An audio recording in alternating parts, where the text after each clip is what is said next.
Hello everyone. Hope you all are doing well and enjoying your time while learning new things. Myself Neha Bansal and I am your economics teacher. I am here in front of you all on the platform of the Guru Shishya webinar to share my knowledge and teach you economics for class 9th. I hope you will enjoy this session with me and learn in an easy way. So let's start the topic. Today our topic is food security of India. Okay, food security of India. तो food क्या होता है? हमारे livelihood के लिए, living के लिए हमें बेसिकली 3 चीज़ों की ज़रूरत होती है। क्या क्या होती है वो 3 चीज़ें? आपने सुना होगा, रोटी, कपड़ा और मकान। क्या क्या होता है? फूड होता है, और क्या होता है? क्लॉथिंग होता है, और थर्ड क्या होता है? शेल्टर होता है। मतलब हमारे बेसिक लिविंग के लिए हमें फूड की, क्लॉथिंग की और शेल्टर की ज़रूरत होगी। लेकिन हमेशा सबसे फर्स्ट में जो आएगा वो है फूड, क्योंकि फूड के बिना हम लोग एक दिन भी गुजारा करना बहुत ज़्यादा मुश्किल हो जाता है। अगर क्लॉथिंग के पास, मेरे पास एक्स्ट्रा पेयर्स नहीं है, मेरे पास 2 जोड़ी क्लॉथिंग ही है, लेकिन फिर भी मेरा काम चल जाएगा। शेल्टर के नाम पे मेरे पास बड़ा घर हो, छोटा घर हो, या फिर घर नहीं है, मुझे टेंट में सोना पड़ रहा है, मुझे फुटपाथ पे सोना पड़ रहा है, लेकिन कोई बात नहीं, उसमें भी किसी तरह से लाइवलीहुड चल सकता है। लेकिन फूड ही एक ऐसा चीज़ है जिसके बिना लाइवलीहुड चलाना एकदम इम्पॉसिबल हो जाता है। ठीक है, तो हमें फूड की ज़रूरत हर वक्त रहती है, हमेशा रहती है।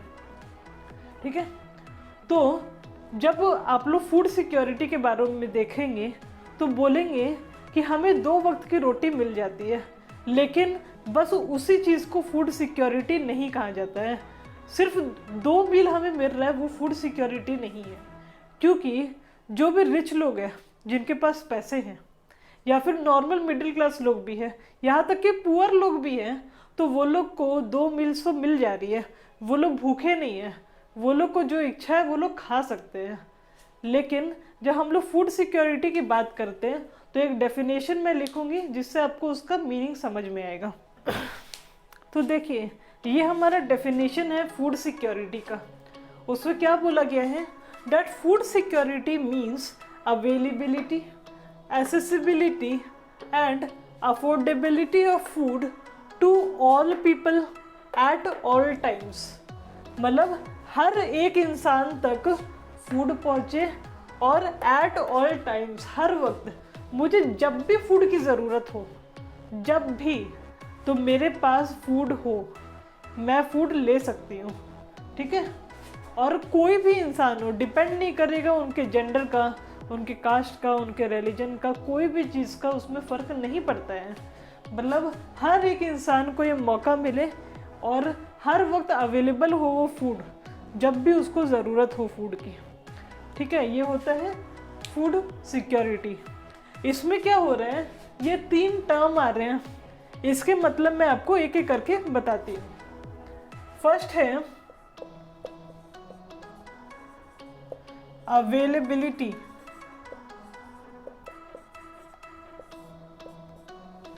अवेलेबिलिटी में क्या होता है?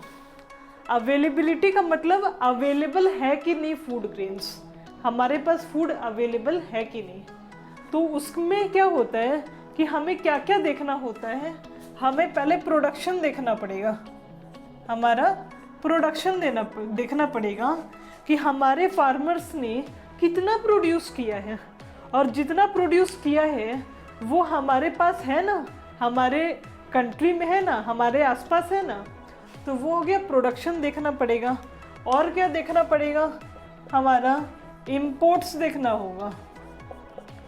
इंपोर्ट करके भी हम अपने फूड प्रोडक्ट्स को, फूड आइटम्स को मंगा रहे हैं, तो उससे क्या हो रहा है कि हमारे पास फूड आ रहा है, फूड बढ़ रहा है, अवेलेबल हो रहा है फूड।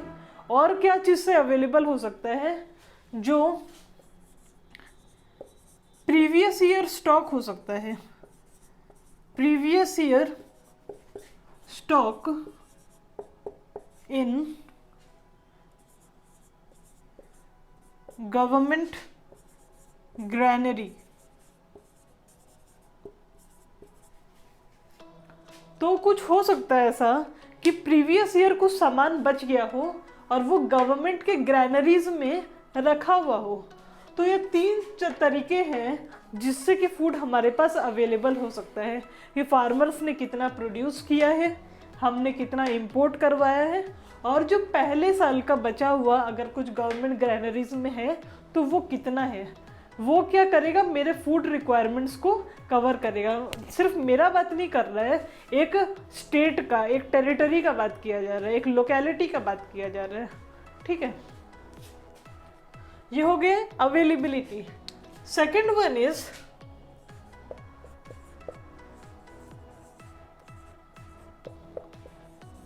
एक्सेसिबिलिटी।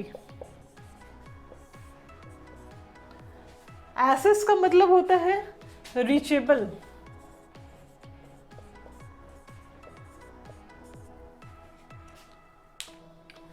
रीचेबल मतलब रीच में हो, हमारे आसपास के मार्केट्स में अवेलेबल हो।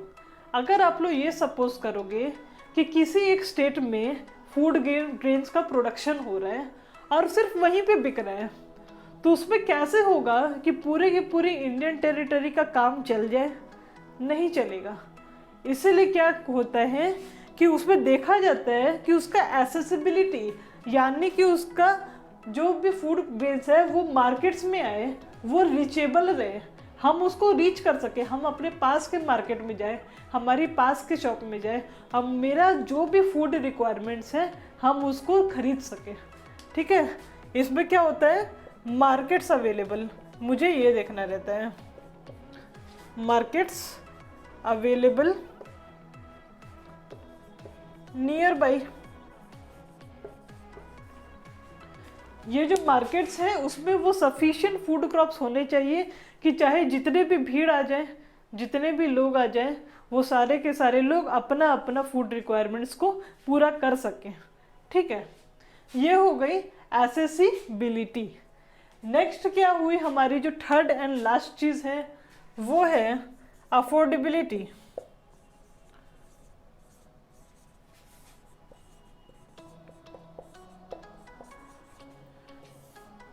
मतलब हम इसको अफोर्ड कर पा रहे हैं कि नहीं। अफोर्ड कर पाने का मतलब क्या होता है कि मेरे पास उतने पैसे हैं ना कि मैं इस फूड को खरीद सकूं। अगर उसके प्राइसेस बहुत ज़्यादा होंगे तो मुझे उसको खरीदने से पहले सोचना पड़ेगा। इसलिए कोई भी फूड प्राइसेस होते हैं वो एक रीजनेबल कॉस्ट लगाया जाता है ताकि लोग उसको परचेज कर सके एंड यूटिलाइज कर सके, उसको खा सके। ठीक है, इसमें क्या होता है, रीजनेबल प्राइसेस।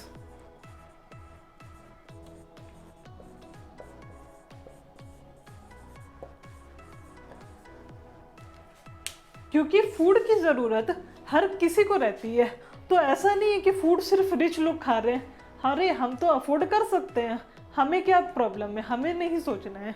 लेकिन ये बात नहीं है, फूड की ज़रूरत हर एक गरीब इंसान को भी ज़रूरत है, अमीर को भी ज़रूरत है, मिडिल क्लास को भी ज़रूरत है, चाहे वो बीपीएल के ऊपर आता हो या बीपीएल के नीचे आता हो। बीपीएल यानी बिलो पॉवर्टी लाइन, उसके ऊपर आए या नीचे आए, कोई भी इंसान, फ़र्क नहीं पड़ता। भूख हर किसी को लगती है और खाने का ज़रूरत हर किसी को है, इसलिए रीज़नेबल प्राइसेस लगाए जाते हैं।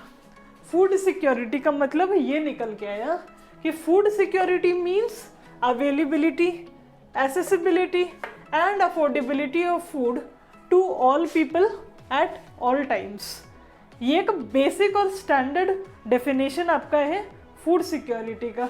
हमारे पास अवेलेबल रहे फूड, हम उसको एक्सेस कर पाए पास के मार्केट से, और प्लस उसको अफोर्ड भी कर पाए हर एक इंसान, और कभी भी हमें ज़रूरत हो तब।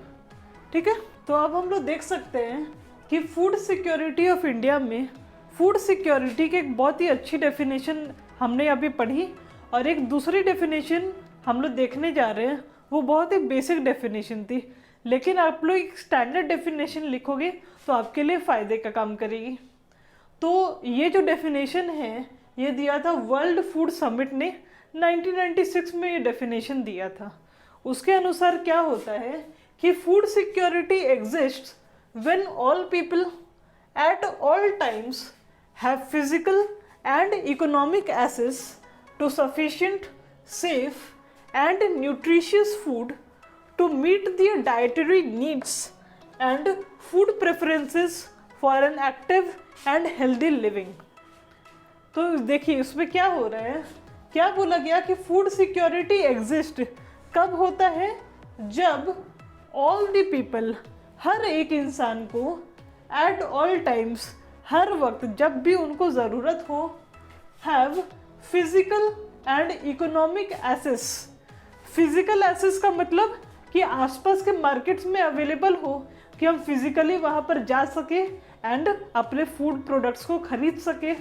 एंड इकोनॉमिक एसेस भी हो, मतलब अफोर्डेबिलिटी वाली चीज़ हो, मेरे पास उतने पैसे हो कि हम उसको अफोर्ड कर सके और उसको खरीद सके। तो फिजिकल एंड इकोनॉमिक एसेस हो गया। टू सफिशिएंट, सफिशिएंट का मतलब जितनी मुझे ज़रूरत है, जितना मुझे रिक्वायरमेंट है, मैं उतना फूड प्रोडक्ट्स को खरीद पा रही हूँ। एंड सेफ, सेफ मतलब साफ सुथरा होना चाहिए, वो मुझे नुकसान ना करे। And nutritious food, nutritious food जिसमें न्यूट्रिशन मौजूद हो, मतलब उसमें विटामिन्स हो, मिनरल्स हो, प्रोटीन्स हो, कार्बोहाइड्रेट्स हो, ये सारे क्या होते हैं, न्यूट्रिशन होते हैं, जो कि हमें एक्टिव रखते हैं और हमें एक हेल्दी लाइफ देते हैं, है ना। तो जो न्यूट्रिशियस फूड है, ताकि हम अपने डाइटरी नीड्स को फुलफ़िल कर सके, कि हम अपने बैलेंस डाइट में रह सके, हम अपना नीड्स को फुलफ़िल कर सके, कि मुझे इतनी रोटी की ज़रूरत रहती है, इतने फ्रूट्स की ज़रूरत रहती है, इतने वेजिटेबल्स की ज़रूरत रहती है, इतने वाटर की ज़रूरत रहती है, इतना रफेज की ज़रूरत रहती है, जो भी है मेरे डाइटरी नीड्स को मैं फुलफ़िल कर सकूं। एंड फूड प्रेफरेंसेस, ऑल्सो मेरे कुछ फूड प्रेफरेंसेस रहते हैं, हर एक इंसान के कुछ ना कुछ फूड प्रेफरेंसेस रहते हैं, कि मुझे इस तरीके का खाना पसंद है, मैं नॉनवेज खाऊंगी या मैं वेज खाना खाऊंगी सिर्फ। सबके अपने अपने प्रेफरेंसेस होते हैं। मुझे ज़्यादा फ्रूट्स अच्छे लगते हैं या मुझे फ्रूट्स अच्छे नहीं लगते हैं, मुझे ग्रीन वेजिटेबल ज़्यादा अच्छे लगते हैं, मुझे बाकी वेजिटेबल ज़्यादा अच्छे लगते हैं। सबके अपने अपने प्रेफरेंसेस होते हैं। तो वो जो प्रेफरेंसेस है वो भी फुलफ़िल हो सके फूड सिक्योरिटी के अंदर। ऐसा नहीं है कि हम सिर्फ और सिर्फ वीट और राइस की बात कर रहे हैं, जितने भी फूड प्रेफरेंसेस हो वो सारे के सारे आते हैं। For an active and healthy life, हमें अपना लाइफ एक्टिवली और हेल्दी निकालना है, ताकि हम एक जिम्मेदार नागरिक हो, अपना अपना काम करें, अपने परिवार को भी सपोर्ट कर सके एंड अपनी कंट्री को भी सपोर्ट कर सके। ठीक है, तो हमें फूड की बहुत ज़्यादा ज़रूरत है। अगर हमें फूड नहीं मिलेगा तो क्या होगा, कि हमारा जो डेवलपमेंट है वो अच्छे से नहीं होगा। हमारा फिज़िकल डेवलपमेंट, हमारा मेंटल डेवलपमेंट, इमोशनल डेवलपमेंट कुछ भी अच्छा नहीं होगा। तो हमें हमारी डाइट को बहुत ही प्रॉपर और बहुत ही अच्छी रखनी चाहिए। तो हम जो वर्ल्ड फूड समिट है यही बात कर रहे हैं कि हमें अपना डाइट को अच्छा से अच्छा रखना है। उसमें हमारे जो 3 पॉइंट्स थे, अफोर्डेबिलिटी, अवेलेबिलिटी और एसेसिबिलिटी, वो तीनों पॉइंट कहीं ना कहीं आपको नज़र ज़रूर आ रहे होंगे। और क्या बोला जा रहा है, हर एक इंसान को हर वक्त जब भी ज़रूरत पड़े तो फूड अवेलेबल हो। ठीक है, तो ये एक अच्छी डेफिनेशन आ गई है फूड सिक्योरिटी की।